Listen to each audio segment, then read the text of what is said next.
Hello स्वर्णमयी, आज मी तुम्हाला एका एकदम खास संघटनेबद्दल सांगणार आहे. अखिल भारतीय अतिविचारी संघटना.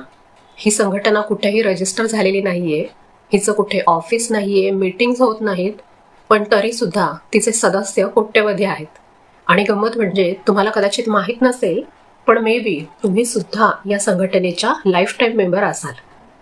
जर तुम्ही रात्री झोपायच्या आधी गॅस बंद केला का नाही ह्याच्यावर 4 वेळा विचार करत असाल, त्याच्यामुळे तुम्हाला झोप येत नसेल, तर व्हॉट्सअपवर आपण पाठवलेला मेसेज समोरच्या व्यक्तीने बघितला की नाही, बघितला तर त्याच्यावर अजून काहीच उत्तर का दिलं नाही ह्याच्यावर स्वतःच डोकं खात असाल तर, आणि फ्युचरबद्दलचं प्लॅनिंग करता करता वर्तमानात आज जो क्षण आहे तो जगायलाच तुम्हाला वेळ एनर्जी उरत नसेल, तर असे कितीतरी प्रसंग जर तुमच्या आयुष्यात नेहमीच घडत असतील तर समजून जा की तुम्ही ह्या अखिल भारतीय अतिविचारी संघटनेच्या सन्माननीय सभासद आहात. आता ह्याच्यानंतर पुढचा प्रश्न मला पडला की ह्या संघटनेची अध्यक्ष कोण असेल, तर ती अशी महिला जी आयुष्यातला प्रत्येक छोट्यात छोटा निर्णय घेताना 10 जणांचा सल्ला घेते आणि तरी सुद्धा कन्फ्युज राहते. तरी सुद्धा तो निर्णय घेतल्यानंतर सुद्धा तो बरोबर होता की नव्हता ह्याच्याविषयी उलटसुलट विचार करते.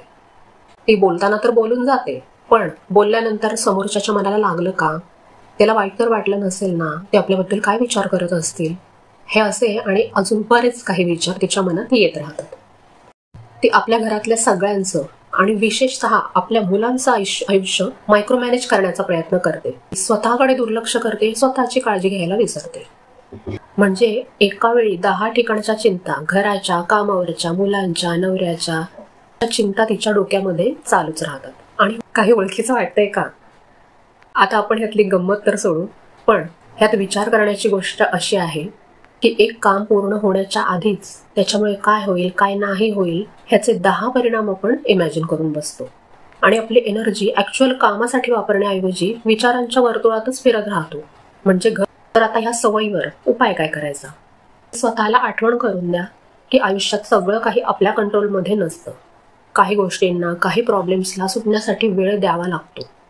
आणि सगळ्यात महत्त्वाचं म्हणजे स्वतःच्या चुकांवर आपल्याला हसता आलं पाहिजे. आपल्या ओव्हर थिंकिंगवर आपण हसलो ना तर त्याची पॉवर आपोआपच कमी होते. आणि त्याच्यानं मग आता काय विचार आहे? अखिल भारतीय अतिविचारी संघटनेचं अध्यक्षपद तुम्हाला घ्यायचंय की आजच सदस्यत्वाचा राजीनामा देऊन आयुष्य लाईट करायचंय?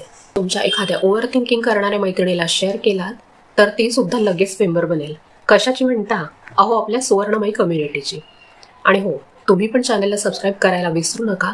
कारण भेटूयाच, पण तोपर्यंत मन निर्विचार ठेवा आणि आनंदात राहा.